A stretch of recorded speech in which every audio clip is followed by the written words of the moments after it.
سارے نبیوں کے عہدے بڑے ہیں، لیکن آقا کا منصب جدا ہے۔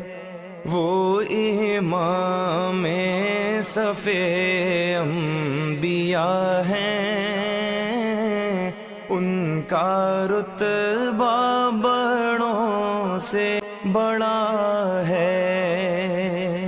کوئی لفظوں میں کیسے بتا دے ان کے رتبے کی حد ہے تو کیا ہے۔